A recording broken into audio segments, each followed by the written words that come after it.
নমস্কার, স্বাগত সবাইকে। আজকে ডক্টর প্লাসের এই বিশেষ অনুষ্ঠানে বর্তমান পরিস্থিতির দিকে তাকিয়ে আমরা অনুষ্ঠান আজকে করব। আর আমার সীমাবদ্ধতার মধ্যে যদি কেউ আমায় জিজ্ঞেস করে যে তোমার এখন কি কম পড়ি আছে, তো আমি বলবো যে আমার কোয়েশ্চেন কম পড়ি আছে। কারণ কি নিয়ে জিজ্ঞেস করব এটা বাস্তব পরিস্থিতির উপরেই ডিপেন্ড করবে এবং আপনাদের রিকোয়ারমেন্টসের উপর ডিপেন্ড করবে। তো কাজেই যারা অনুষ্ঠান দেখছেন তাদেরকে বলবো ফোন করতে। আমরা যেহেতু চিরকালই মানুষের পছন্দ এবং অপছন্দ, আপনাদের চাহিদাকে গুরুত্ব দিই, কাজেই আপনাদের ফোন কলসগুলো পেলে আমরা আপনাদের মতন করে উত্তর দিতে পারবো। আমাদের সঙ্গে senior practitioners doctor Abhijit Chowdhury রয়েছেন। অ্যাজ ইউজুয়াল এটা নিয়ে আমাদের অনেকগুলো মিট হলো স্যার। তো আমারও মনে হয় আজকে যেভাবে আপনি আগে সদা হাস্যমুখরভাবে কোয়েশ্চেনের উত্তর দিয়েছেন, আমাদের কোঅপারেট করেছেন, আজকেও একই রকমভাবে মানুষের সঙ্গে থাকবেন। তো সেই জায়গা থেকে আমি আপনাকে স্বাগত জানাই। তো একেবারে প্রথমেই যে প্রশ্নটা, আমার মনে হয় এটা প্রশ্ন নয়, এটা মানুষের অনেকের জানতে চাইছেন। ধরে নিন সামনের বছরেও যদি ভ্যাকসিন বেরোয় বা আসে, তাতে 130 কোটি মানুষকে ভ্যাকসিন দেওয়াটা এখনই ইটস নেক্সট টু ইম্পসিবল। মানুষ জানতে চাইছেন যে তাহলে করোনা শেষ কোথায়, কবে শেষ, কিভাবে হতে পারে। এর তো মোটামুটি একটা, আপনারা চিকিৎসক হিসাবে একটা অ্যাজাম্পশন থাকবে। আমি জানি যে এর কোনো সলিড বেস নেই, আপনি বলবেন যে এটা কি করে আমি জানবো, কিন্তু একটা অ্যাজাম্পশন। ডক্টর চৌধুরী, আপনার থেকে একটু জানতে চাইবো যে কিভাবে এটা শেষ হতে পারে। ভ্যাকসিন দেওয়া হলো মানে যে শেষ হয়ে গেল তা নয়, আর ভ্যাকসিন সবাইকে দেওয়া যাবে যে সেটাও নয়। তো কাজে কতদিন আর মানুষকে এই পরিস্থিতিতে চলতে হবে ডাক্তারবাবু? নমস্কার দর্শকবৃন্দকে আমার বিজয়া প্রীতি ও শুভেচ্ছা জানাই। সামনে দীপাবলি আসছে, জগদ্ধাত্রী পুজো, ছট পুজো সবকিছু আসছে, তার জন্য আগাম শুভেচ্ছা জানাচ্ছি। খুব ভালো প্রশ্ন, কারণ মানুষ তার মানসিকতার দিক থেকে অবসাদে ভুগছে। আর এই প্রসঙ্গে বলে রাখি, আমি যথাসম্ভব চেষ্টা করব বাংলায় উত্তর দিতে, যতটা সম্ভব বুঝিয়ে বলা যায়। সত্যি কথা বলতে কি, ভ্যাকসিন, এই প্রতিষেধক, সে একটা গল্প পড়েছিলাম না, এর আগেও বলেছিলাম, জল পাই কোথায়, সেই ভ্যাকসিনটা পাই কোথায়। সে একটা কবিতা আছে, ওরে মুক্তি মুক্তি কোথায় পাবি। এই জন্য সেই যে ভ্যাকসিনটা কোথায়, ভ্যাকসিনটা পেলেই যদি মুক্তি পাই, কিন্তু ভ্যাকসিনটা আসছে কোথায়।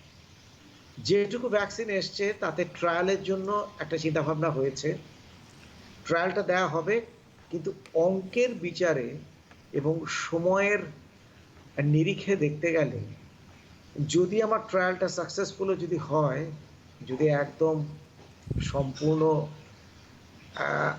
100% যদি আমি সাফল্য লাভ করি, তাতেও আমাদের দেশের এই 135 কোটি মানুষের এই ভ্যাকসিন দিয়ে প্রতিরোধ ক্ষমতা গড়ে তোলার ব্যাপারটা এই মুহূর্তে দাঁড়িয়ে প্রায় অচিন্তনীয় এবং অকল্পনীয় হয়ে দাঁড়াবে, কিন্তু ভবিষ্যতে সেটাই হবে। কারণ মনে রাখতে হবে, স্মল পক্স কিন্তু 1980 সালে WHO ডিক্লেয়ার করেছিল যে স্মল পক্স পৃথিবী থেকে চলে গেছে। না হলে ইতিহাস আমাদের বলে এবং শেখায় যে স্মল পক্সে গ্রামের পর গ্রাম, মানুষের পর মানুষ শেষ হয়ে গেছে। এবং স্মল পক্স গত 400-500-600 বছর ধরে যে একটা ভীতিপ্রদ জায়গায় নিয়ে গেছিল মানুষকে, সেটা কিন্তু 1980 সালে কিন্তু শেষ হয়েছে। এবারে বলি যে এই যে এই করোনার ব্যাপারটা, এখানেও কিন্তু আমাদের সেই ধৈর্যের পরীক্ষাটা দিতে হবে। কিন্তু আগে মানুষ কি ধৈর্যের পরীক্ষা দেয়নি? দিয়েছিল। তা নাহলে সাফল্য পেলাম কি করে? আগে এবং পরের এই যে সামগ্রিক যে কম্পারিজনটা আসছে, তার কারণ আগে এত বৈদ্যুতিন মাধ্যম, এত প্রচার মাধ্যম ছিল না।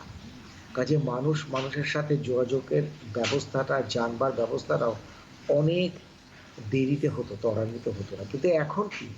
এখন আমার মনে হচ্ছে এটা সম্পর্কে জানতে চাই, আমি কোনো কিছু সাহায্য পেলাম, বৈদ্যুতিন মাধ্যম কিংবা বইপত্র খুঁজে নিলাম, তাতে আমার অনেকটা জানা হয়ে গেল।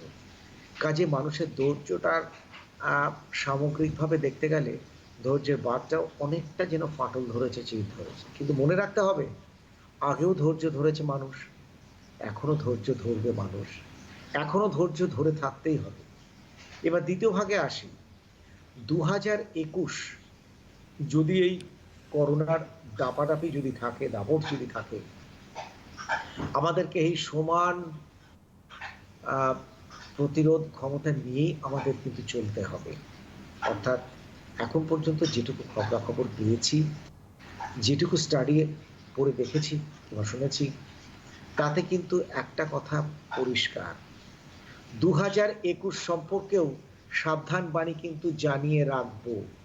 আমি বরাবর বলে থাকি সাবধানের মার নেই, তাই আজও দর্শকবৃন্দকে আমি একথাই বলবো, আপনারা কিন্তু সাবধানে থাকবেন, সাবধান হয়ে থাকবেন। 2021কেও একইভাবে আমাকে যেতে হবে, এটা মনে করে চলুন। যদি ভালো হয় তো আমার ভালো, সবার ভালো, সকলের ভালো হবে। কিন্তু মনের দিক থেকে একদম শক্ত হয়ে থাকবেন যে 2020 মতো 2021টাও এতটা কঠিন না হলেও বেশ কঠিনভাবেই যেতে হবে, আমাদের কাঠিন্যের মধ্যেই চালাতে হবে। কাজে সেই প্রসঙ্গে বলতে পারি যে ভ্যাকসিন ব্যাপারটা এখনো কিন্তু প্রায় আমাদের কাছে অধরা, প্রায় সেই অলিক স্বপ্নই রয়ে গেছে, এখনো ভ্যাকসিন পুরোপুরি আসেনি। কাজে সেই জন্য ভ্যাকসিন আসবে, আমাদের ভ্যাকসিন এসে গেছে, করোনা ভাইরাসের প্রতিরোধ ক্ষমতা আমরা গড়ে তুলব, এই আশার বাণীটা এই মুহূর্তে দাঁড়িয়ে শোনানো মুশকিল। কিন্তু একটা কথা বলতে পারি, এখনকার যে সময় চলেছে, যেটুকু পড়াশোনা যেটুকু চলেছে, তার পরিপ্রেক্ষিতে, তার নিরিখে দাঁড়িয়ে বলা যেতে পারে 2021টাও এইভাবে যাবে, এই মনোভাবটা নিয়ে কিন্তু আমরা চলবো, এটুকু বলতে পারি। বেশ স্যার, আরেকটা খুব অদ্ভুত জিনিস আমি হু সিচুয়েশনাল রিপোর্ট অনুযায়ী নাম্বার 7, এই অনুযায়ী যেটা দেখা যাচ্ছে যে এখনও পর্যন্ত যে এফেক্টেড পিপল, তার মধ্যে বেশিরভাগটাই হচ্ছে মেল পেশেন্ট। ফিমেলরা কম্পারিটিভলি কম, তুলনামূলকভাবে কম আক্রান্ত হচ্ছেন। এর কি কোনো চিকিৎসা শাস্ত্রে কি এর কোনো ভিত্তি আছে? এখন পর্যন্ত যতটুকু স্টাডি, যতটুকু পড়াশোনা জানা গেছে, চিকিৎসাগত দিক থেকে তেমন কোনো ভিত্তি কিন্তু এখন, যদিও একটা কারণ খাড়া করা যায়, হাইপোথিসিস যাকে বলা হয়, যে পুরুষ মানুষরা বাড়ির বাইরে বেশি যাচ্ছে, আচ্ছা, তাই তাদের সংক্রমণের সংখ্যাটা বাড়ছে। তুলনামূলকভাবে মহিলারা ঘরেই বেশি থাকছে, তাই তাদের সংক্রমণের সংখ্যাটা কম। কিন্তু কোনো বৈজ্ঞানিক কোনো ভিত্তি নেই যে পুরুষরা এই কারণে এই কারণে বেশি সংক্রমণ, কোনো ভিত্তি নেই এখন পর্যন্ত কিছু হয়। একদমই। ডাক্তারবাবু, আরেকটা জায়গায় আসবো, যেটা হয়তো মানুষকে খানিকটা স্বস্তিতে রেখেছে, সেটা হচ্ছে করোনা ভাইরাসের মৃত্যুর হার। এই মৃত্যুর হারের ক্ষেত্রে সার্সের ক্ষেত্রে, মানে এই ধরনের রেসপিরেটরি সিনড্রোমে 10% এবং মার্সের ক্ষেত্রে 34% ছিল, as per the report of WHO। তো সেখানে WHO মোটামুটিভাবে 2% মতো অ্যাভারেজ ডেথ রেট রাখছে এই ঘটনার ক্ষেত্রে, এখনও পর্যন্ত যা আপডেট রয়েছে, আজকে পর্যন্ত যা লেটেস্ট ট্রেন্ড যেটা রয়েছে সেই অনুযায়ী। এটা কি মানুষকে একটা লং টার্ম স্বস্তি দিতে পারে? কিন্তু তার আগে ডাক্তারবাবু এই প্রশ্ন, ডেফিনেটলি ডাক্তারবাবু আসবো, ডক্টর চৌধুরী আসবো, কিন্তু তার আগে একজন ফোনে রয়েছেন, একটু ওনার জিজ্ঞাসাটা শুনে নি, উনি কি জিজ্ঞেস করতে চাইছেন। কে রয়েছেন ফোনে? হ্যালো, আমি অসীমা সাহা বলছি। হ্যাঁ, অসীমা দেবী, আপনাকে নমস্কার স্বাগত। বলুন, কি প্রশ্ন আপনার? হ্যাঁ, বলুন। ডাক্তারবাবুকে এবং ওনাকে, অ্যাঙ্কার, বলুন। নামটা আমি ভুলে যাচ্ছি এখন টেনশনে। যাই হোক, I am also doctor wife. তো নমস্কার আপনাকে। আমার হাজব্যান্ড নিজে একজন ডক্টর, আপনাকে দেখিয়েছেন। তো আমি এই ভ্যাকসিনটা, তো আমরা সবাই বসে আছি যে কবে ভ্যাকসিন বেরোবে, আমরা নিলে বোধহয় আমাদের একটু ভালো থাকা যাবে। তো আমার হাজবেন্ড যেহেতু সিরোসিস অফ লিভার স্টেজ 4, তো এই ভ্যাকসিনের আলোচনাতে আমি জানতে চাইছি, যেহেতু আপনার পেশেন্ট আমার হাজব্যান্ড, উনি যেহেতু একজন ডক্টর পেশায় আপনারই মতন, তো তাও জানতে চাইছি যে ওনার ক্ষেত্রে মানে আমরা খুব ভয় ভয় আছি, উনি তো ওনাকে ডিউটি করতেই হবে।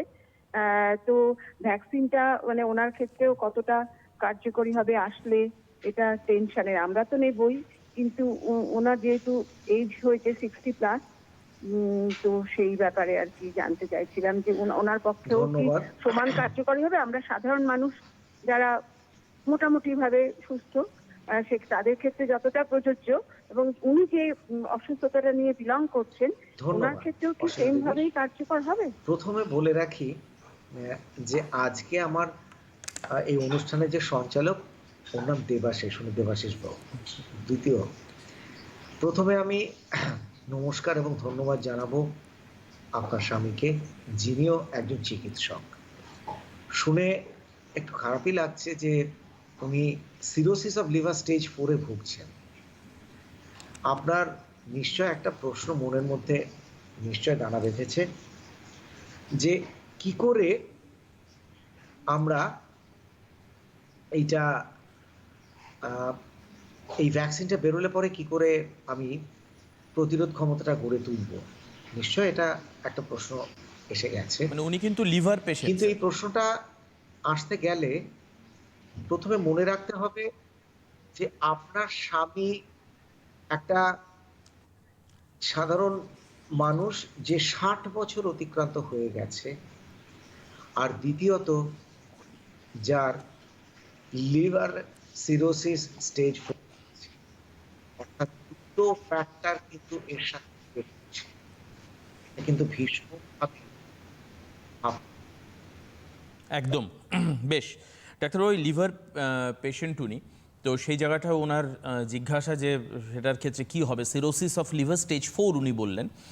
ম্যাডাম, আপনার উত্তর আপনি পেয়েছেন হয়তো। আমি আবারও ডাক্তারবাবুর কাছে লিভার ওরিয়েন্টেড যাদের প্রবলেম রয়েছে, যাদের কিডনি ওরিয়েন্টেড প্রবলেম রয়েছে, যাদের রেসপিরেটরি ট্র্যাক এবং রেসপিরেটরি অর্গ্যান সম্পর্কিত প্রবলেম রয়েছে, যারা এই ধরনের সাফারগুলো করছেন, স্যার আবারও আমরা আপনার কাছে একটু যাব, যারা লিভারের পেশেন্ট রয়েছেন অ্যাকচুয়ালি, যাদের রেসপিরেটরি ট্র্যাক এবং রেসপিরেটরি অর্গ্যানসগুলোর প্রবলেম রয়েছে, বা যারা কিডনির প্রবলেম রয়েছে, কারণ শুরুর দিকে আমরা দেখছিলাম যে ডায়ালিসিস কেন্দ্রিক সমস্যা বা কিডনির ক্ষেত্রে সমস্যা হচ্ছে।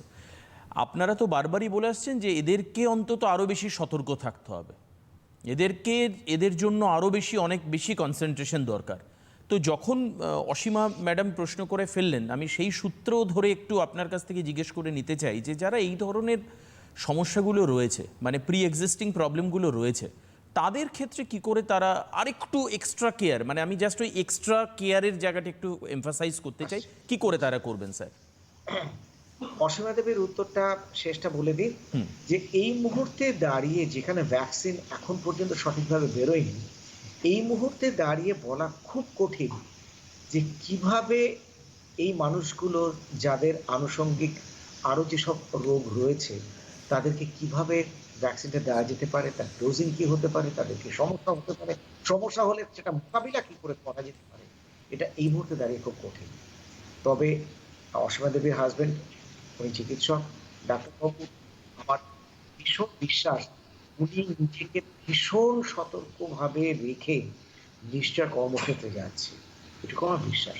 তবে অসীমা দেবীকে বলি একটু ধৈর্য ধরুন, ডাক্তারবাবু নিশ্চয় আপনাকে বুঝিয়েছেন এবং উনি নিশ্চয় এটাও নিশ্চয় বলেছেন আপনাকে যে ভ্যাকসিন নিশ্চয় একসময় বেরোবে এবং আপনার চেষ্টা করা হচ্ছে, তাতে কিন্তু সুবিধাই কিন্তু আমাদের হবে।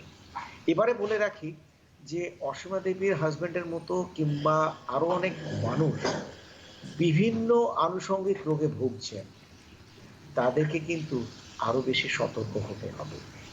প্রথম সতর্কতা মাস্ক, সেটা তো আছেই। দ্বিতীয় সতর্কতা, তাদেরকে পরিষ্কার বলবো যে যখন তখন ওই নাকে মুখে হাত দেওয়াটা, মাস্কে হাত দেওয়াটা করবেন না এবং মানুষের সামনে গিয়ে কথা বলবেন না। যথাসম্ভব চেষ্টা করুন বাড়ির মধ্যে থাকতে, যতটুকু না বেরোলে নয় ততটুকু। যে বিধিনিষেধগুলো আছে সেইগুলো কিন্তু মেনে চলতে হবে। এক্সট্রা কেয়ার বলতে তাদের জন্য এইটুকুই বেশি সতর্কতা কিন্তু অবলম্বন করতে হবে। প্রথমত আবার রিপিট করছি, তারা কিন্তু বাড়ির মধ্যেই যতটা সম্ভব নিজেকে আবদ্ধ রাখবেন, দরকার না হলে বেরোবেন না। যথাসম্ভব নিজের কাজগুলো যদি বাইরে করতে হয় তাহলে চেষ্টা করুন অন্যের সাহায্য নিতে।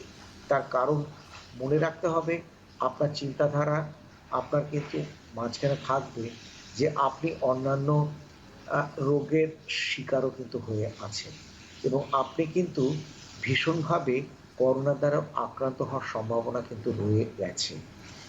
আর একটা সঙ্গে মনে রাখতে হবে, যতক্ষণ না ভ্যাকসিন বেরোচ্ছে ততক্ষণ কিন্তু আমি নিরাপদ তেমনভাবে নেই। এই ব্যাপারটা মাথায় রাখতে হবে। থ্যাংক ইউ স্যার উত্তর দেওয়ার জন্য। ওই আগে আমি আরেকটা প্রশ্ন করেছিলাম, ফোন আস্তে আস্তে আমরা তার উত্তর একটু নিয়ে নিই। সার্স এবং মার্সের ক্ষেত্রে 10% এবং 34% ফার্টালিটি রেট ছিল, ডেথ রেট ছিল। সেক্ষেত্রে করোনা ভাইরাসের 2%। আমরা কতটা সুস্থিতিতে থাকতে পারি, মানে এই রেটটা আমাদের কতটা আশ্বস্ত করতে পারে? দেখো, এই ব্যাপারে বলতে পারি যে মানুষ কিন্তু এই যে পরিসংখ্যানটা দেখে অনেকটাই কিন্তু স্থিতধী হতে পারে। তার কারণ 2002-তে যখন সার্স হয়েছিল সেটা ছিল 10%, 2012-তে যখন মার্স হলো সেটা হলো 30%। এবার করোনায় WHO আমাদের পরিসংখ্যান দিয়েছে 2%। এতে কিন্তু মানুষ এবং আমরা সার্বিকভাবে অনেকটাই নিশ্চিন্ততা পেতে পারি।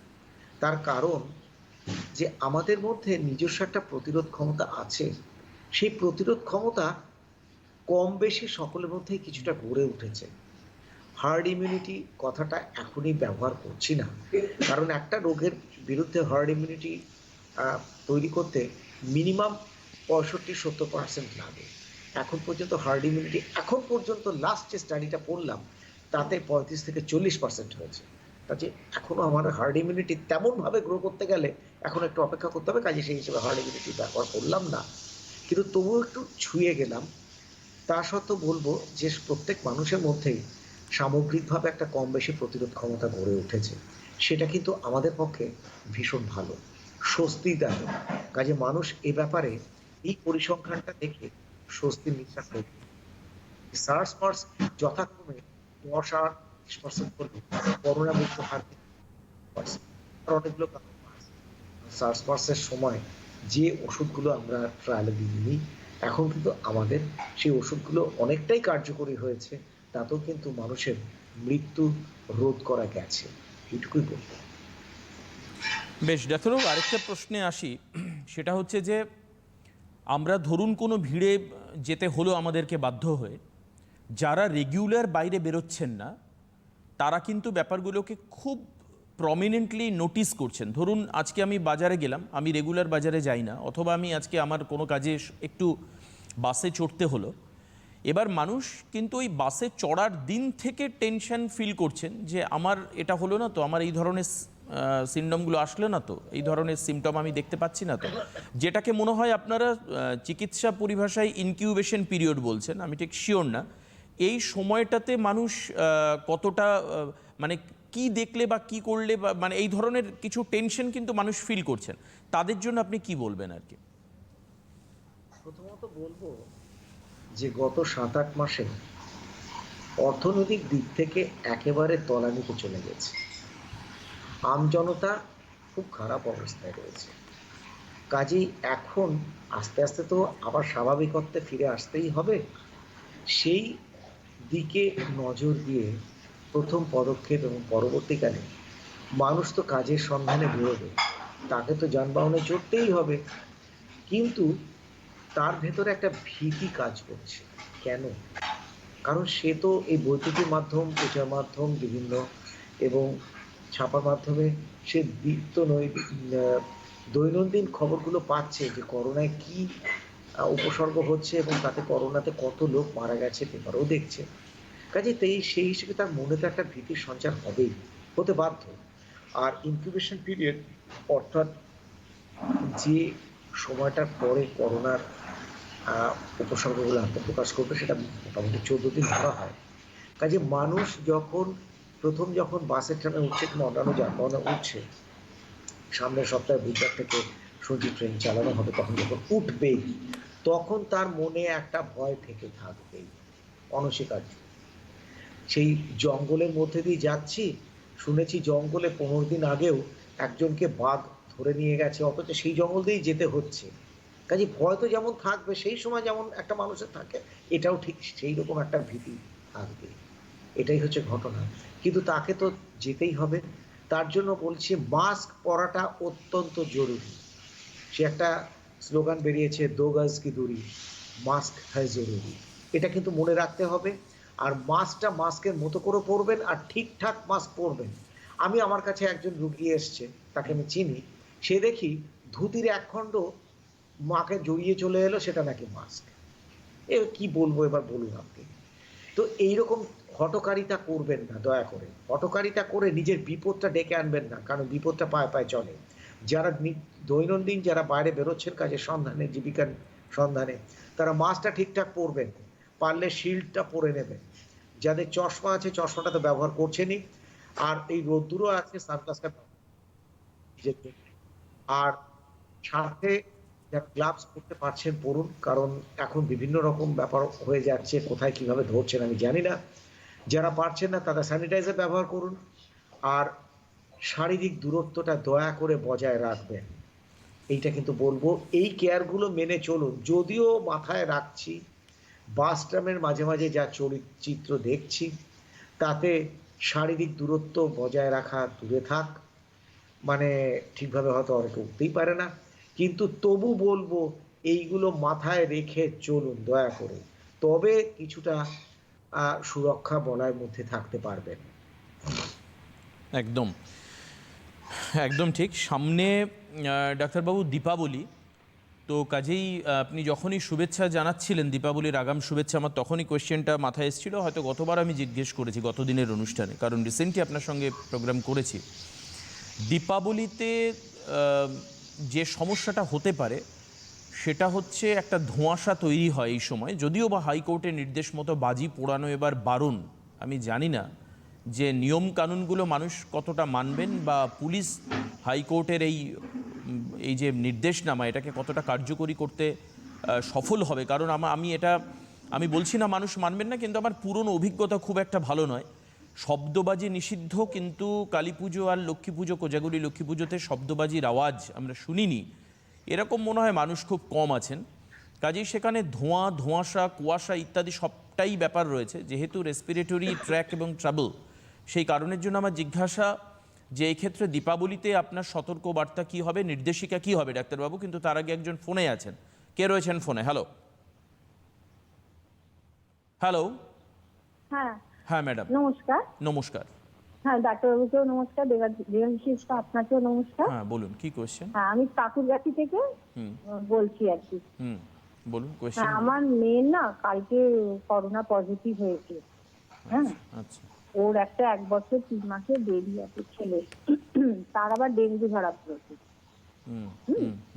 তা এখন ওকে শ্বশুর বাড়িতে পাঠিয়ে দিয়েছি মেয়েকে, আর আমি বাচ্চাটাকে আমার কাছে রেখেছি। কিন্তু 1 বছর 3 মাসের বাচ্চা তো, বুঝতে পারছেন কি রাখা কষ্ট, মায়ের দুধে খায়। তাই জিজ্ঞেস করছি এখন কি ওকে মায়ের কাছে দেওয়া যাবে, আর বাচ্চাটাকে কি টেস্ট করাতে হবে, এটাই আমার ডাক্তারবাবুর কাছে প্রশ্ন। ওকে, ক্লিয়ার ক্লিয়ার, একদম ক্লিয়ার। স্যার শুনতে থাকুন, শুনতে থাকুন। খুব ভালো প্রশ্ন, ভালো লাগলো। প্রথমে বলি, মেয়েকে আপনি শ্বশুর বাড়িতে পাঠিয়েছেন, আশা করি মাথায় এটুকু রেখে যে তারা আইসোলেশনে আছে, এটুকু নিশ্চয় মাথায় রেখে পাঠিয়েছেন। তারা নিশ্চয় আইসোলেশনে আছে। আবার রিপিট করলাম, এইটা বলে কিন্তু নিশ্চয় মাথায় আছে। এবং আইসোলেশনে থাকা মানে হোম আইসোলেশনের এখন নতুন গাইডলাইন বেরিয়েছে, সেই গাইডলাইনটা ফলো করছেন, চিকিৎসকের পরামর্শ নিচ্ছেন, এটুকু আমি ভেবে নিচ্ছি, ধরে নিচ্ছি যেটুকু করছেন। এবং আপনার নাতি কিংবা নাতনি যে আপনার কাছে রয়েছে, তাকে কিন্তু এই মুহূর্তে মেয়ের কাছে দয়া করে পাঠাবেন না, তাকে দয়া করে মেয়ের কাছে পাঠাবেন না, দুবার বললাম। আর আপনার দ্বিতীয় প্রশ্নটা ছিল যে তাকে করোনা টেস্ট করাবেন কি না। আপনি করোনা টেস্ট করাতে পারেন, কোনো অসুবিধা নেই। তার কারণ তার তো আবার বলছেন বাচ্চাটা ডেঙ্গু হয়েছে শুনলাম, আপনি বললেন। করোনা টেস্ট আপনি নিশ্চয় করাতে পারেন, কোনো অসুবিধা নেই, কারণ কিছু কিছু বাচ্চার ক্ষেত্রে দেখা গেছে করোনা টেস্ট করে তাদের পজিটিভ এসছে। কাজেই আমি বরাবর একটা কথায় বিশ্বাসী সাবধানের মান নেই, সাবধানতা অবলম্বন করতে আমি পিছুপা হব না। কাজে আপনাকে বলবো আপনি করোনা টেস্ট করাতে পারেন, কিন্তু সেই সঙ্গে মনে রাখবেন আপনার বাড়ির লোক তারাও যেন সুরক্ষা বলয়ের মধ্যে থাকে, এইটা বারবার মনে রাখবেন। অন্যকে বাঁচাতে গিয়ে নিজেকে বিপদে ফেলবেন না, এই থিওরিটা মনে রাখবেন। কাজেই বাচ্চাটা দেখভাল যেমন আপনি করছেন, তার সুরক্ষা যেমন সুরক্ষিত করছেন, আপনার সুরক্ষাও কিন্তু সুরক্ষিত করতে হবে। আর মেয়ের সাথে যোগাযোগ রাখবেন, তাকে গাইডলাইন হয়েছে সেগুলো বারবার যদি মেনে চলে, ডাক্তারের পরামর্শ নিয়ে চলে, একদম। আমরা ফোন নিতে থাকবো, যদি কেউ কোনো জিজ্ঞাসা থাকে কারোর লাইভ অনুষ্ঠানে আমরা ফোন নেব। আচ্ছা, দুটো ক্ষেত্রে ডাক্তারবাবু জিজ্ঞাসার জায়গা রয়েই গেছে। একটা হচ্ছে আপনি উল্লেখই করলেন কিছুক্ষণ আগে যে ট্রেন চলবে কেন্দ্রীয় রেল মন্ত্রকের নির্দেশিকা অনুযায়ী, রাজ্য সরকারের সহযোগিতা নিয়ে ট্রেন চলছে আগামী 11th অফ দিস মান্থ, মানে আগামী বুধবার থেকে, মানে সামনের সপ্তাহ থেকেই ট্রেন চলছে। আর নভেম্বরের 30 তারিখ পর্যন্ত স্কুল বন্ধ আছে, কিন্তু আগামী দিনে স্কুলও খুলতে পারে। যাই হোক, আমি স্কুলের প্রসঙ্গ পরে আসছি, কিন্তু তার আগে ট্রেন প্রসঙ্গে আসি। এখনও পর্যন্ত আমরা জানি না যে ট্রেনে কিভাবে ভিড় নিয়ন্ত্রণ হবে। এখনও পর্যন্ত ট্রুলি স্পিকিং এখনও জানি না কিভাবে ভিড় নিয়ন্ত্রণ হবে। কোনো টিকেটিং হচ্ছে কিনা আমরা এখনও জানি না। যদি কাউন্টার টিকিট হয় তাহলে সেখানে আপনি, আমি এবং আরও অনেক মানুষ তারা টিকিট কাটতে পারবে। মেট্রোর মতো কন্ডিশন হবে না। টিকিট অনেকের ক্ষেত্রে সমস্যা হচ্ছে কাটতে বলে, অনেকে মেট্রো অ্যাভেল করতে পারছেন না, কিন্তু সারফেস ট্রেনের ক্ষেত্রে সেটা হয়তো হবে না। আমার মূলত প্রশ্ন, যদি ভিড় বাড়ে স্যার, তাহলে সেক্ষেত্রে সেটা কতটা বিপজ্জনক হতে পারে, এবং তার নিয়ন্ত্রণের জন্য চিকিৎসকেরা যদি কোনো ইনস্ট্রাকশন দিতে পারেন, আমাদের অনুষ্ঠান যদি, মানে যারা শুনছেন অ্যাটলিস্ট তারা অন্তত সেফ থাকতে পারবেন। আমি উত্তর নেব ভেরি ভেরি ক্রুশিয়াল এই সময়ের জন্য। আমার মনে হয় জাস্ট 2 দিন পরে ট্রেন চলা শুরু হবে। আমি তার আগে একজনের ফোন নেব। কে রয়েছেন ফোনে? হ্যালো। হ্যালো। কে বলছেন? হ্যাঁ, নমস্কার। আমি বাঁকুড়া ডিস্ট্রিক্ট থেকে সঞ্জয় ঘোষ বলছিলাম। সঞ্জয়, স্বাগত আপনাকে অনুষ্ঠানে। কি কোয়েশ্চেন আপনার? হ্যাঁ, আমার সমস্যা হচ্ছে, আমার বাড়িতে একটি 11 মাসের বাচ্চা আছে। তো মাঝে মাঝে ঠান্ডা লেগে যাচ্ছে। সেক্ষেত্রে ধরুন করোনা এবং এই ঠান্ডা লাগা, সর্দি কাশির একটা সম্পর্ক রয়েছে। তো আমি কিভাবে মানে কি মেনটেন করবো বুঝতে পারছি না। শুনতে থাকুন। মনে রাখবেন এখন নভেম্বর মাস, এই সময় বাতাসে একটা ঠান্ডার একটা ছোঁয়া এসে গেছে। বাঁকুড়া থেকে বলছেন, আমি ধরে নিচ্ছি বাঁকুড়াতে ঠান্ডার ভাবটা বেশি শহর। কাজে সেই হিসেবে বাচ্চাদের এই শীতের আগে একটু এই জ্বর, ঠান্ডা লাগা, সর্দি লাগা, একটু কাশি, অল্প বিস্তর এতে পোকাটা অস্বাভাবিক কিছু। কিন্তু যেহেতু আপনার মনে আছে জেগেছে করোনাও এই ধরনের কিছু উপসর্গ আছে, সঠিক জেগে যে এক্ষেত্রে বলবো যে বাচ্চাকে কিভাবে রাখবেন, আপনার নিশ্চয় চিকিৎসক রয়েছে, আপনার শিশু চিকিৎসক রয়েছে, তার সাথে আপনি নিশ্চয় যোগাযোগ করুন। কারণ আপনার বাড়ি কিভাবে রয়েছে, কি গাইডলাইন দেবেন, তার গাইডলাইন মেনে চলুন। তবে একটা কথা বলবো, 11 মাসের বাচ্চাকে চেষ্টা করুন বাড়ির বাইরে নিয়ে বেরোবেন। আপনি বাইরে থেকে ফিরে এসে চট করে পরিষ্কার পরিচ্ছন্ন হন, ঠিকঠাক ভাবে থাকুন, তারপরে আপনি বাচ্চাকে ধরবেন। 3 নম্বর, বাচ্চার খাওয়া দাওয়াটা সঠিকভাবে রাখবেন। 4 নম্বর, আশা করছি, ধরে নিচ্ছি যে বাচ্চার যে ভ্যাকসিন অর্থাৎ প্রতিষেধকগুলো যেগুলো আছে, পোলিও, ট্রিপল অ্যান্টিজেন, মিজলস, এগুলো যেগুলো আছে সেগুলো আপনি দিয়ে নিয়েছেন। যদি না দিয়ে থাকেন তাহলে কিন্তু হঠকারিতার পরিচয় দিচ্ছেন। আপনি শিগগির শিশু চিকিৎসকের পরামর্শ নিন, এটুকুই বলবো। ডাক্তারবাবু, ট্রেন সম্পর্কিত যে প্রশ্নটা ছিল। আচ্ছা, ট্রেন সম্পর্কিত প্রশ্নে সত্যি কথা বলতে কি সকলের মতো আমিও ভীষণ ধাঁধায় রয়েছে, গৌরব ধাঁধায়। যদিও আজকে পেপারে ছবিতে দেখলাম শিয়ালদা স্টেশনের টিকিট কাউন্টারের সামনে মানুষরা যারা কাজ করছে তারা গোল গোল করে ডাব কাটছে, যেখানে মানুষ দাঁড়াবে।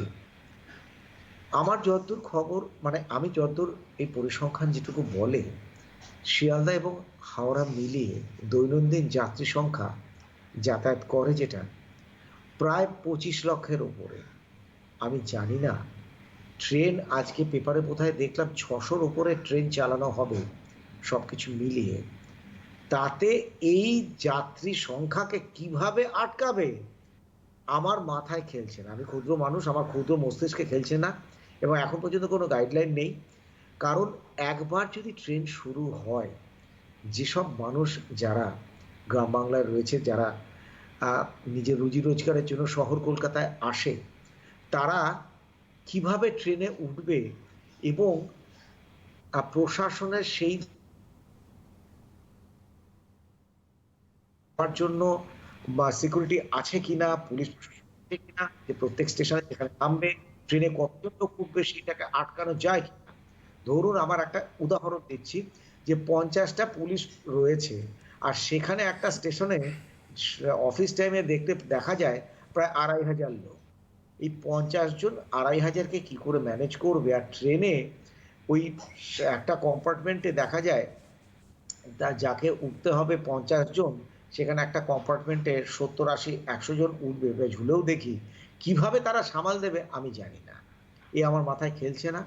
এটুকু বলতে পারি যে চিকিৎসকরা আমরা যথাসাধ্য চেষ্টা করছি নিজেদেরকে প্রস্তুত রাখতে, এবং আজকে পেপারে যে কোভিডের বেডের সংখ্যা বাড়ছে, বাড়ানো হয়েছে, এটা স্বস্তিদায়ক। চিকিৎসকরা আমরা চেষ্টা করছি আপ্রাণ যে যেভাবে হোক এই সংখ্যা যদি বাড়ে তাহলে কি করে যায়, আমাদের চিন্তাটা সে। কারণ ট্রেন চললে আমরা ধরেই নিচ্ছি, মানে আমি ধরে নিচ্ছি, না হলে ধরে নিচ্ছি সংখ্যাটি বাড়বে। ওই ধরে নিচ্ছি সংখ্যাটি বাড়বে ওটা মনে করে আমি আমাদের চিকিৎসকদের মানসিক প্রস্তুতি আমরা নিয়েছি, এটুকু বলতে পারি। ওকে ডাক্তারবাবু, কিন্তু যে পরিমাণ ব্যবস্থা হয়েছে তার থেকেও যদি সংখ্যাটা বেড়ে যায় তখন হয়তো বিপত্তির কারণ হতে পারে। সেই কারণের জন্য চিকিৎসকেরা প্রস্তুত আছেন, আর হসপিটালে বেড বাড়ছে বলে এটা কখনোই ভাববেন না যে তাহলে আপনি আগের মতোই ভিড়ে ঠাসাঠাসি গাদাগাদি করে বনগালোকালের এক্সাম্পল আপনারা সবাই জানেন, তো কাজেই সেটা কখনো ভাববেন না, সেই বুঝে চলবেন। কারণ সব কিছুর ক্ষেত্রেই একটা লিমিটেশন থাকে, কোনো কিছুই অনন্ত নয়, এটা মাথায় রাখবেন। সংখ্যাটা রাজ্যে 10 কোটি মানুষের, তার মধ্যে একটা বড় পার্সেন্টেজ অফ পিপল যারা ট্রেন পথকে অ্যাভেল করেন, এবং সড়ক পথে যারা যাচ্ছেন তাদের অনেক খরচাপাতি হচ্ছে বলে আমাদের কাছে খবর রয়েছে। কাজে ট্রেন চালু হলে কম খরচে যাওয়ার জন্য মানুষ যে ঝুঁকবেন, দৌড়বেন, এই বিষয় কিন্তু সন্দেহের অতীত এই বিষয়টি। আমি দ্বিতীয়ত স্কুল প্রসঙ্গে আসি। আমি স্কুলে আচ্ছা, কেউ কি আছেন ফোনে? হ্যালো। হ্যালো, হ্যাঁ নমস্কার, কে বলছেন? হ্যাঁ, নমস্কার জানাই, ডাক্তারবাবুকেও জানাই, আপনাকেও জানাই। নমস্কার। বেশ, কে বলছেন আপনি? আমি অরিন্দম জানা বলছি, হুগলি থেকে। বলুন অরিন্দম বাবু। আমি field investigator, government field investigator. মানুষের দরে দরে ঘুরতে হয় সার্ভে পারপাসে, ট্রাভেল করতে হয় পাবলিক ট্রান্সপোর্ট। তো আমি যখন বেরোই বাড়ি থেকে, বাজারে যেরকম ওই ওষুধের দোকানে সার্জিক্যাল মাস্ক পাওয়া যায় 10 টাকা বা 5 টাকা এরম দাম, সেরম 2টো মাস্ক পরি। তার উপরে আরেকটা কাপড়ের, ঘরে বানানো যেরকম কাপড়ের তিনটে কাপড় দিয়ে বানানো, সেরকম একটা তার উপরে মাস্ক পরি। এটা কি ঠিক পড়া হচ্ছে, না আমাকে আরো অন্য কোনো প্রোটেকশন নিতে হবে? শুনতে থাকুন। পরিস্থিতি তো প্রথমে বলি, মাঝে তো কোনো সোশ্যাল ডিস্টেন্স মানাই যাচ্ছে না, সেই জন্যই ডাক্তারবাবুর কাছে জিজ্ঞাসা যে মাস্কটা কি টাইপ মাস্ক পরলে ভালো হয়। বেশ, শুনতে থাকুন। শুনুন। প্রথমে বলে রাখি, মাস্ক তৈরি হয়েছিল N95 গাইডলাইন। আপনি N95 মাস্কটা হচ্ছে আইন, ঠিক আছে? না পারেন, আপনি যেটা বললেন 2টো সার্জিক্যাল মাস্ক আপনি পরছেন, তার উপরে একটা কাপড়ের মাস্কটা পরলেও যা না, যে এই যে সার্জিক্যাল মাস্ক সেটাকেই আশা করি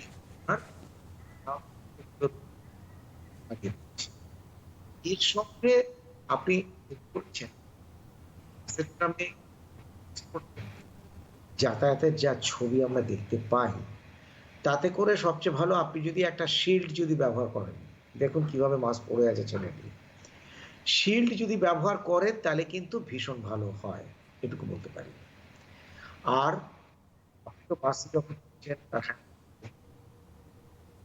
দয়া করে ওই হাতটা দিয়ে যদি আপনার মুখে চোখে হাত দিয়ে না, মাথায় রাখুন নম্বর, এটা is a আচ্ছা পোশাকটা ফেলে স্নান টান করে আবার ঢুকবে। আপাতত এইটুকুই করে চলুন, কারণ আপনি সঠিক বলেছেন, শারীরিক দূরত্ব বজায় রাখা সম্ভব হচ্ছে না বেশিরভাগ ক্ষেত্রেই। শুধু আমি একটা যোগ করেছি যে শিল্ডটা ব্যবহার করতে, আর 2 নম্বর যোগ করব এই রোদ্দুরে যখন ঘুরছেন সানগ্লাসটা ব্যবহার করতে। বেশ, আমি স্কুল প্রসঙ্গে আসছিলাম ডাক্তারবাবু, কারণ আজকে সকালবেলাতে আমরা এডুকেশন অনলাইন একটা অনুষ্ঠান করছিলাম, তো সেটার সময় আমার মনে হলো প্রোগ্রামটা করতে গিয়ে যে এই সময়টা তো মূলত টেস্ট পরীক্ষার টাইম। যারা মাধ্যমিক এবং উচ্চ মাধ্যমিক পরীক্ষার্থী, আসলে পড়াশোনার মধ্যে না থাকলে পরীক্ষাগুলোর টাইম ভুলে যেতে হয়, আর খবরের সুবাদে ফাইনাল এক্সামটা মনে থাকে বা টেস্টটা অতটা মাথায় থাকে না। কিন্তু ওই অনুষ্ঠান করতে গিয়ে মনে পড়লো এখনও পর্যন্ত টেস্ট কবে হবে তার কোনো নির্দেশিকা আসেনি। আমি যদি মনে করি যে ডিসেম্বরে টেস্ট হতে পারে, তো টেস্ট যারা পরীক্ষা দেবে তাদের জন্য, যদি জানুয়ারিতেও টেস্ট হয় তো তাদের জন্য, যদি টেস্ট না হয় তো সেক্ষেত্রে তর্কের অবসান একেবারেই প্রশ্ন নেই। আবার যদি স্কুল খোলে সেক্ষেত্রে বাচ্চাদের হয়তো সেইভাবে বাবা মারা পাঠাবেন না ভাবছেন, কিন্তু যারা মানে একটু উঁচু ক্লাসে তারা হয়তো যাবেন, মানে তাদের জন্য কি ইনস্ট্রাকশন থাকবে ডাক্তারবাবু? কিন্তু তার আগে একটা ফোন নেব। কে রয়েছেন ফোনে? হ্যালো, হ্যাঁ নমস্কার, কে বলছেন দিদি ভাই? হ্যাঁ নমস্কার দেবাশিস বাবু, আপনাকে এবং ডক্টর চৌধুরী সবাইকে। এবার ব্যাপারটা হচ্ছে কি, আমাদের এরিয়াটা, আমরা এই ঠাকুরবাজার ইউনিভার্সিটি এরিয়াটা ভীষণ ভাবে এফেক্টেড। আপনারা তো নিশ্চয়ই নিউজ পেপারে বা নিউজে দেখেছেন। তো এবার আমরা যে ঘটনাটা ঘটেছে, আশেপাশে তো প্রচুর রয়েছে, আর আমি নিজে সিওপিডি পেশেন্ট। হ্যাঁ, এবার মানে বাড়িতে তো একদম বন্দি দশা যাপন করছি, কেন ভয় যে আমার যদি হয় আমার পুরো ফ্যামিলিটা এফেক্টেড হবেন। তো আমি ওই সিওপিডি পেশেন্ট হওয়ার দরুন আমি ডাক্তারবাবুকে জানতে চাইছি যে আমাকে কি ধরনের মানে এটা প্রোটেকশনটা নিতে হবে, বা আচ্ছা আমার থেকে কারুর না ছড়িয়ে পড়ে সেই জিনিসটা জানতে পারি। আর ফুড হ্যাবিট, মানে খাওয়া দাওয়া কি করব, এবং ওষুধ, তাহলেই হবে। বেশ, শুনতে থাকুন। হ্যাঁ হ্যাঁ, এই আপনার এই প্রশ্ন কিভাবে চলতে হবে কিছুক্ষণ আগেও পরপর 2 জনকে দিলাম। প্রথম আপনি মনে রাখবেন, আপনি বাড়ির বাইরে যতটা সম্ভব কম পারা যায় বেরোবে, আগে এইটাকে ঠিক করুন। যা না বেরোলেই নয় সেইখানে বেরোতে হবে। যদি বেরোতে হয় তাহলে মাস্ক অনস্বীকার্য, মাস্ক পরতেই হবে। আর সেই সঙ্গে যে জামা কাপড় পরছেন সেটা বাড়িতে ফিরে এসে, কারণ ধরুন আপনি কোনো জায়গায় গেলেন, এসে ছাড়তে হবে, যা পরিষ্কার পরিচ্ছন্ন হয়ে তারপরে আপনি ঘরে যেতে পারবেন বা ঘরের লোকের সাথে মিশতে পারবেন। কিন্তু প্রথম পদক্ষেপ যতটা পারা যায় নিজেকে ঘরের মধ্যেই রাখতে হবে। তার আগে আপনি ছোট্ট করে বলেছেন যে মানসিক দিক থেকে একটু কেমন হয়েই গেছে, কিন্তু কিছু করার নেই। তার কারণ আপনি বোঝান, নিজেকে বোঝান যে এটা আমার প্রথম পদক্ষেপ, এটা যদি আমি অবলম্বন করতে পারি তাহলে আমি শুধু নয়, আমার পরিবারের সকলকে আমরা ভালো থাকবো, এটা কিন্তু মনে রাখতে হবে। আর ওই যে বলেছি, আগে যা বলেছি, মাস্ক, স্যানিটাইজার, সাবান, বেরোতে পারলে আরেকটু সতর্কতা, শিল্ড ব্যবহার করা যেতে পারে, সানগ্লাস ব্যবহার করতে হবে। আর সেই সঙ্গে শারীরিক দূরত্বটা বজায় রেখে চলবেন যতটা পারা যায়। কথাটা বললাম এই কারণ বেশিরভাগ কিছু পারা যাচ্ছে না, সেক্ষেত্রে প্রত্যেককে সচেতন হতে হবে। বললাম যতটা পারা যায়। বেশ ডাক্তার, স্কুল কেন্দ্রিক যে প্রশ্নটা ব্যাপারে দেখো, একটা কথা বলি, তুমি বললে যে এই সময় টেস্ট হওয়ার সময় কিছু কিছু স্কুলে প্রি টেস্ট হয়, আমরাও প্রি টেস্ট দিয়েছি, আমি সাউথ পয়েন্টের ছেলে। আমরা প্রিটেস্ট সবই দিয়ে এসেছি, কিন্তু এমন একটা আবহাওয়া, এখন টেস্ট বললে আমরা একটাই বুঝি, করোনার টেস্ট, আর্টিফিশিয়াল টেস্ট, এ বাজে আর কিছু মাথায় ঢুকছে না। তার কারণ সে একটা কথা আছে না, চাচা আপন প্রাণ বাঁচা, এখন সেই অবস্থা চলে এসেছে। ছেলেমেয়েরা স্কুলে যেতে পারছে না, অত্যন্ত বাজে অবস্থা। আর একটা কথা বলি, সেটা কথা আছে না, যার কাজ তারে সাজে, আর যেখানে কাজ সেখানেই সাজে। স্কুলে যে গিয়ে মাস্টারমশাই কিংবা দিদিমণি কিংবা কলেজে অধ্যাপক কিংবা বিশ্ববিদ্যালয়ে যে অধ্যাপকরা যে পড়াবেন, সেই পড়াটা যে কানে শোনা, সবার সাথে বসে সে ক্লাসরুমের যে এনভায়রনমেন্ট, যে আবহাওয়া, সেটা কোনোদিন বাড়িতে হয় না। ঠেকা দেওয়া যায়, ওই দুধের স্বাদ ঘোলে মিটতে পারে, যেমন একটা কথা আছে, তেমনি ওটা ঠেকা দেওয়া যায়। অনলাইনে ক্লাস হচ্ছে, অনলাইনে পড়ছি, এইটা হয়, কিন্তু ওই আসল যে অনুভব, ওটা আসে না। আর মাস্টারমশাইরাও ওইভাবে পড়িয়ে সেই মনের খিদেটা মেটাতে পারে না, আনন্দও পায় না। কিন্তু একটা জিনিস মনে রাখতে হবে, একটা না একটা সময় স্কুল খুলতেই হবে, তা না হলে দেশের কাঠামোটা, দেশের ভবিষ্যৎটা নষ্ট হচ্ছে। এটাও সবার বোঝার ব্যাপার আছে, বিশেষ করে কলেজ, তারপরে ইউনিভার্সিটি, আর বিশেষ করে মেডিকেল কলেজগুলো হচ্ছে তার। আর আমি সেই প্রসঙ্গে আমি যাচ্ছি না, কিন্তু একটা না একটা সময় খুলতে হবে। সেই খোলার ব্যাপারে এইবার আসতে হবে যে স্কুল কর্তৃপক্ষ কতটা কাঠিন্য বজায় রেখে তারা কিভাবে ক্লাস করবে, কিভাবে ক্লাস করাবে, কিভাবে ছাত্রছাত্রীদের অনুপ্রবেশ ঘটাবে, কি করে মাস্টারমশাই, দিদিমণি, অধ্যাপক এদেরকে কি গাইডলাইন দেবে, সরকারি গাইডলাইন আমার কি থাকবে, তার সাথে ঐক্যটা কিভাবে রাখবে, এটা একটা বড় প্রশ্ন। 30শে নভেম্বর পর্যন্ত খুলবে না, সেটা সরকারি গাইডলাইন বলে দিয়েছে, আমরা সবাই জানি। 5 ডিসেম্বর থেকে কি হবে জানি না, আবার সেই সরকারি গাইডলাইন অপেক্ষা করতে হবে।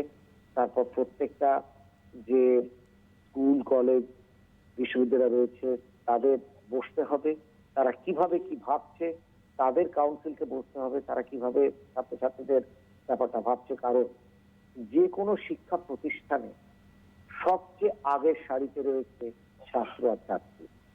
তাদের যদি আমি দেখভাল না করতে পারি, তাহলে আমার পুরো পড়াশোনাটাই জ্বলাবে। কাজে তাদের ভালোটা সবচেয়ে বেশি ভেবে কিভাবে করা যায়, এটার অপেক্ষা আমাদের থাকতে হবে। এই মুহূর্তে বলা খুব কঠিন, গাইডলাইন এখনো পরিষ্কারভাবে সঠিক আসেনি। তবে ওই যে বললাম, যদি সেরকম ভাবে না হয়, তাহলে সংখ্যাটা বারবার একটা ভীতি তো মনে কাজ করছেই, আমি তো ওটা ধরে নিয়েই এগোবো। কিন্তু শুধু ছাত্রছাত্রী নয়, তাদের বাবা মা, অভিভাবকদেরও এটা নিয়ে ভাবতে হবে। তারা ভাবুক তাদের ছেলে মেয়েকে কিভাবে তারা পাঠাবে, কি প্রতিরোধ ব্যাপারটা তারা নেবে, কি পথটা অবলম্বন করবে, তাদেরকেও ভাবতে হবে। কারণ শুধু স্কুল ভাববে, শুধু সরকার ভাববে, শুধু ছাত্রছাত্রী ভাববে আর বাড়ির লোক ভাববেন, এটা তো হতে পারে না। এটা সামগ্রিক ভাবে ভাবলে পরে তাহলে সকলের ভালো হবে। একদম। আমাদের সঙ্গে মনে হয় কেউ একজন রয়েছেন, আমি কথা বলবো। হ্যালো, কে আছেন?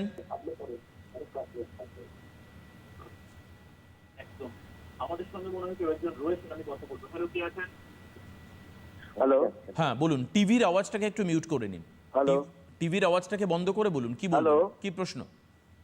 হ্যালো, হ্যালো, হ্যাঁ আমি ইচ্ছাপুর থেকে বলছিলাম। হ্যালো, বলুন বলুন, হ্যাঁ বলুন। হ্যাঁ প্রশ্নটা বলুন। হ্যাঁ আমি ইচ্ছাপুর থেকে বলছিলাম। হুম। বলছি যে ডাক্তারবাবু নমস্কার। নমস্কার। বলছি যে ধরুন এই আমার ছোট বাচ্চা রয়েছে বাড়িতে, তা এখন যা অবস্থা, এই ওয়েদার তো চেঞ্জ হচ্ছে, ঠান্ডা গরম মানে লেগেই আছে। তা কোন কিরকম সিমটমে মানে একটু ওয়ারিড হতে হবে, মানে সঙ্গে সঙ্গে ডাক্তারের কাছে, আমরা এমনি ছোটখাটো হলে ডাক্তারের কাছে যাচ্ছি, তো ওনারা অন্য রকম অ্যান্টিবায়োটিক দিয়ে মানে বলছে ঠিক হয়ে যাবে। এমনিতে ধরুন খুব এদিক ওদিক যাচ্ছে, কোনো সময় কথা শুনছে না, মাস্ক টাস্কও মাঝে মাঝে পরে না, মানে এমনি কোনো সিমটম মানে এরকম কিছু আছে যে মানে সঙ্গে সঙ্গে একটু ইয়ে করতে হবে? শুনতে থাকুন। হুম। আপনি প্রথমে বললেন যে এদিক ওদিক যাচ্ছে, মাস্ক পরছে না। এই জায়গাটাকে নিজেকে বোঝান যে এদিক ওদিক যাচ্ছে বাচ্চা, আপনার কথা শুনছেন না, এটা চলবে না, শুনতেই হবে। কারণ এখন এমার্জেন্সি চলছে, আপৎকালীন সমস্যা। মাস্ক পরছে না, না এটা হতে হবে না, মাস্ক পরতেই হবে। আর ছেলে মেয়ে যাতে মাস্ক পরে তার জন্য বাড়ির লোক, অভিভাবক, বাবা মাকে সেই নিয়মগুলো পালন করতে হবে। কারণ স্কুলে গিয়ে মাস্টার মশাইদের থেকে শেখাচ্ছে বাড়ির অভিভাবক, বাবা মা, তারা হচ্ছেন আরো বেশি বড় মাস্টার মশাই, তাদের কাছ থেকে বেশি শিখবে। কাজে আপনাকে ওই ব্যাপারটা নিজে অবলম্বন করতে হবে, বাচ্চাকে শেখাতে হবে এবং বাচ্চার মধ্যে ঢুকাতে হবে যে এইভাবে চলতে হবে। 2 নম্বর, নিজেই বলেছেন যে এখন ঠান্ডার সময়, ঠান্ডা গরমে একটা সর্দি, কাশি, জ্বর এরকম আসতেই পারে, আসছে। আগে আপনারা অত বেশি গা করতেন না, কিন্তু এখন আপনাদের মনে রাখতে হবে এই করোনার আপৎকালীন সময়ে যদি কোনো রকম উপসর্গ থেকে থাকে আপনার বাচ্চা, শুধু আপনার বাচ্চার নয়, আপনার বাড়ির লোক এবং আপনার বাড়ির অন্যান্য সদস্যদের, তাহলে কিন্তু চিকিৎসকের পরামর্শ নিতে ভুলবেন না, এই ভুলটা করবেন না। এখনো যদি ভেবে থাকেন যে না ওই একটুখানি সর্দি লেগেছে, হয়তো একটু পেটটা একটু খারাপ হয়েছে, তাতে আমি ঠিক আছে এমনি হয়ে যাবে, না হয়ে যাবে তো ছেড়ে দেবেন না। যেটা হয়তো 10-এ ঠিক হয়ে যেত, পরবর্তীকালে সেটা 70-80-তে গিয়ে প্রাণহানির জায়গায় চলে যাবে, সেই ভুলটা করবেন। কাজেই এটা মাথায় রাখুন। আপনার ছেলে শুধু নয়, আপনাদেরকেও বলছি, যতটুকুই সমস্যা হোক না কেন, যতটুকুই উপসর্গ হোক না কেন, চিকিৎসকের পরামর্শ নেবেন। স্বাস্থ্যকেন্দ্র রয়েছে, আশাকর্মী রয়েছে, তাদের পরামর্শ ছাড়া কিন্তু যাবেন না। তাদেরকে তাদের গোচরে নিয়ে আসুন আপনার কি সমস্যা হচ্ছে। হলোই না, করোনা নাই হতে পারে, তার মানে এই নয় তো অন্যান্য রোগ থেকে আপনি পুরোপুরি নিজেকে মুক্ত করে ফেললেন, তা নয়। শুধু করোনা না, অন্যান্য রোগ তো রয়েছে, সেখান থেকে তো বাঁচতে হবে। কাজেই পরামর্শটা আপনি করে নিন, এটাই আমার কথা রয়েছে। একদমই। আর কি কেউ আছেন ফোনে? হ্যালো, ফোন করতে বলবো কারণ আমরা আস্তে আস্তে অনুষ্ঠানের শেষের দিকে যাচ্ছি। ডাক্তারবাবু, যত মানুষ বেরোবেন, মানে ইভেন আমি ধরে নিচ্ছি যখন ট্রেন চলবে, আগের তুলনায় অনেক বেশি মানুষ যারা বাড়িতে বসেছিলেন, আমি অন্য একটি লাইভ অনুষ্ঠান করতে গিয়ে দেখেছি মানুষ বলছেন যে ট্রেন চললে আমরা যারা প্রত্যেক দিন শহরে গিয়ে ব্যবসা করতাম তারা যেতে শুরু করব, বা বিভিন্ন দোকানে কর্মচারীরা আসতে শুরু করবেন। এটা আমাদের পুরনো অভিজ্ঞতা বলছে ডাক্তারবাবু, যে রাস্তায় বেরিয়ে কাজ করতে গিয়ে রাস্তার পাশের খাবার, মানে স্ট্রিট ফুড নেওয়ার যে প্রবণতা, এটা কিন্তু বেড়ে যাবে। এবং আপনি জানেন যে কলকাতায় যে সমস্ত অফিস কেন্দ্রিক চত্বর রয়েছে, কিছুটা পার্ক স্ট্রিটের অংশ, কিছুটা ওয়েলিংটন, ধর্মতলার চত্বরেও বা কিছু, যেখানে স্ট্রিট ফুড খাওয়ার একটা ন্যাক বা হ্যাবিট, বিশেষত যারা অফিস গোয়ার্স, তাদের ক্ষেত্রে আমরা লক্ষ্য করতে পারি। কম দামে পুষ্টিকর খাবারের জন্য কলকাতা ডাক্তারবাবু বিখ্যাত থ্রু আউট দ্য ইন্ডিয়া, রাস্তায় দাঁড়িয়ে হাতে থালা নিয়ে খাওয়া। তো এই জায়গায় আমি জানতে চাইবো যে তারা কিভাবে কি করবেন, কারণ থালাগুলো যে খুব একটা স্যানিটাইজড ওয়েতে বা খুব একটা মানে থিওরিটিক্যালি সেটাকে ধোয়া হয়, তার প্র্যাকটিক্যাল ইম্পোজমেন্ট যে খুব ভালো হয় সেটা কিন্তু নয়, আমাদের অভিজ্ঞতা বলছে। তারা কি করবেন আর কি। কিন্তু তার আগে আরেকটি ফোন, কে রয়েছেন ফোনে? হ্যালো। হ্যালো, হ্যাঁ, কে বলছেন, কোথা থেকে বলছেন? কে কোথা থেকে বলছেন? নাম বলুন, জায়গার নাম বলুন। আচ্ছা, আমি মুর্শিদাবাদ থেকে বলছি, তুহিন কুমার পাল। বলুন, কি প্রশ্ন আপনার?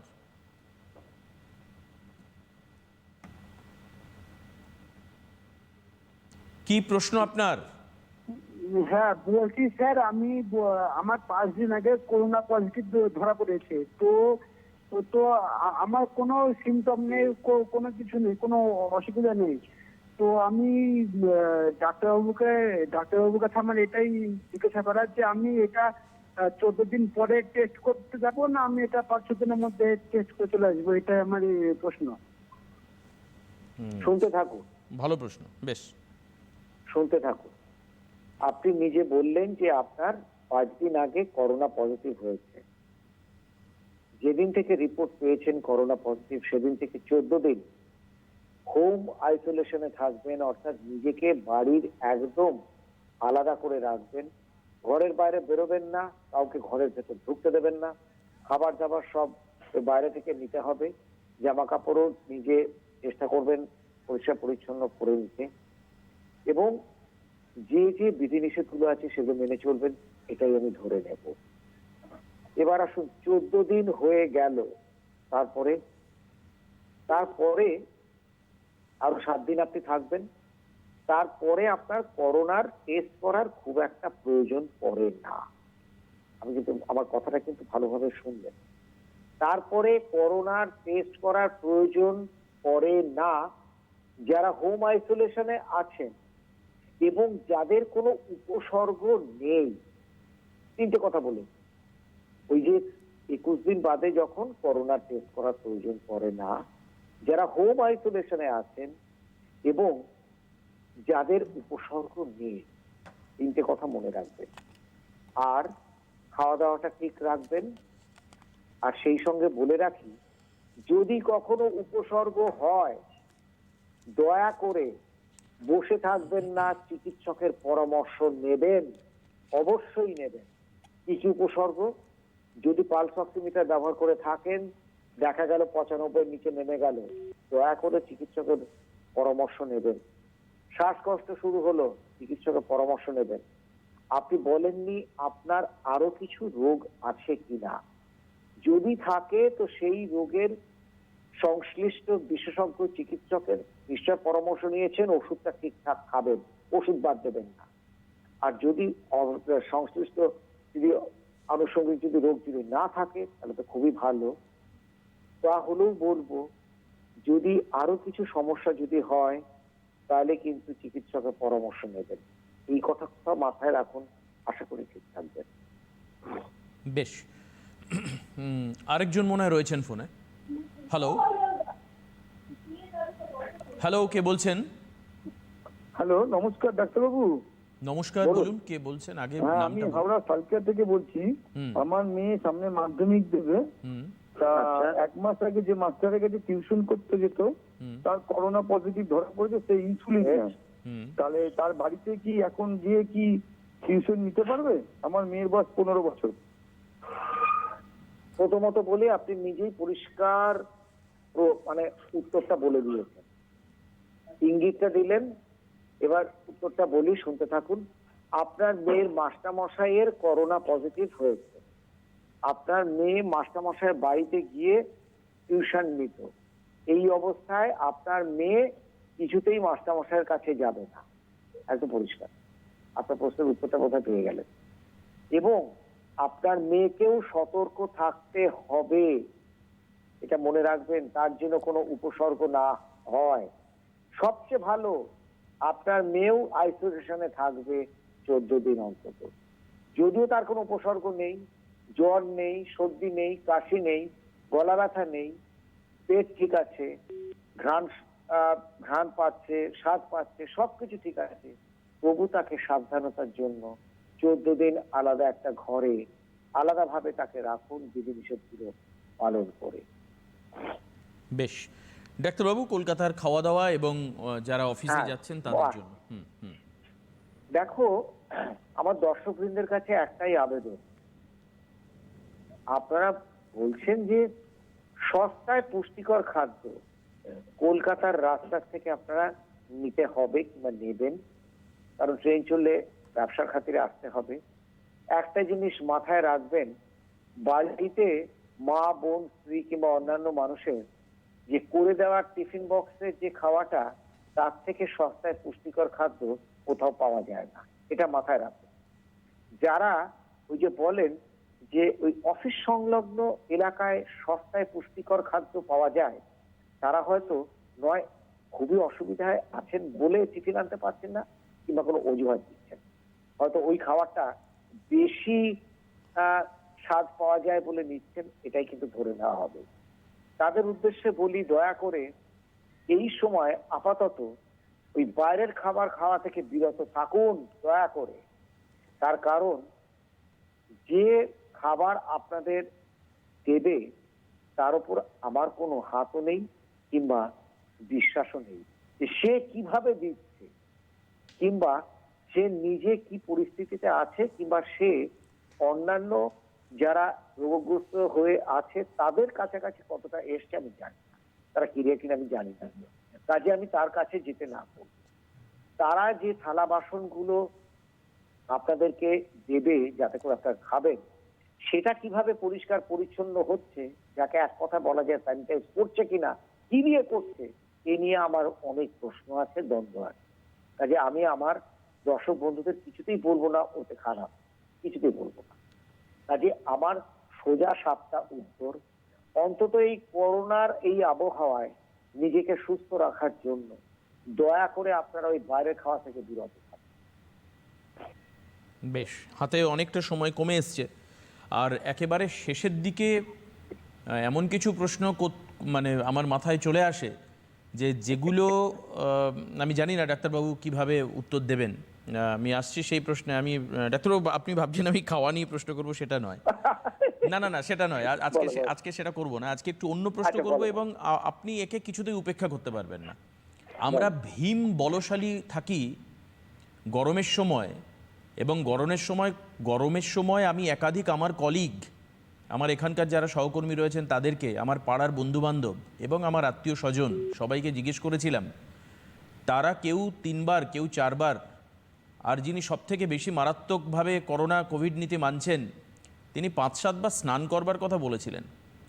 ডাক্তারবাবু, আজকে নভেম্বরের 8 তারিখ, আমার মনে হয় যে আর 10 দিন পেরোলে তারপর ওই সমস্ত ভীম বলদর্পী যারা একাধিকবার স্নান করতেন তার অন্ততপক্ষে স্নান করবার ক্ষেত্রে খানিকটা ভীত সন্ত্রস্ত হবেন, কারণ শীত আসছে, শীতে একাধিকবার স্নান করা যায় না। অনেকে যারা গরমে একাধিকবার স্নান করতেন তারা বলেন যে শীতকালে একটু গোপনে, আজকে করা হয়নি ভাই। তো এই ব্যাপার যাদের, তারা কোভিড কি করে মোকাবিলা করবে? আর শীতকালে স্নান তো করা যায় না, এটা খুব স্বাভাবিক। সেক্ষেত্রে ইনস্ট্রাকশন কি হবে তাহলে আপনাদের? প্রথমত একটু পেছন দিক থেকে উত্তরটা দেই, সংক্ষেপে দিচ্ছি। প্রথমত শীতকাল বলেই ফেলেছ, কাজে আমার জামার উপরে তো একটা আলোয়ান কিংবা চাদর, একটা শাল, একটা সোয়েটার নিজের পক্ষে যারা যা কিছু করতে পারবে, কাজে সেইটা সম্পর্কে আমার একটা কথা রইল যে সবসময় সবকিছু জিনিস ওর দিয়ে মানে ধুয়ে কেটে শীতকালে করা খুব সমস্যা। সেগুলো আলগোছে আলাদা জায়গায় রাখতে হবে, পারলে প্যাকেট করে রাখতে হবে। আলগোছে আবার নিয়ে আবার পরের দিন গিয়ে আবার 2-3 দিন বাদে নয় কাছাকাছির একটা ব্যবস্থা থাকবে, কিন্তু সেই দায়িত্বটা কিন্তু আপনাকে নিতে হবে সম্পূর্ণ সঠিকভাবে, তার একটা মেথড আছে। 2 নম্বর, স্নান কতবার করব? গরমকালে আমি 4 বার এবারে গড়ে ধরে 4 বার করতাম বাড়ি থেকে বেরিয়েছে। শীতকালে যদি অতবার যদি ঠান্ডা জলে করে থাকি, জ্বর, সর্দি, কাশি অবশ্যম্ভাবী। কাজে আমাকে কি করতে হবে? গরম জল ব্যবহার করতে হবে। গরম জলে স্নান করব, এটা মাথায় রাখতে হবে। আর যতটা পারি বাঁচিয়ে চলবো।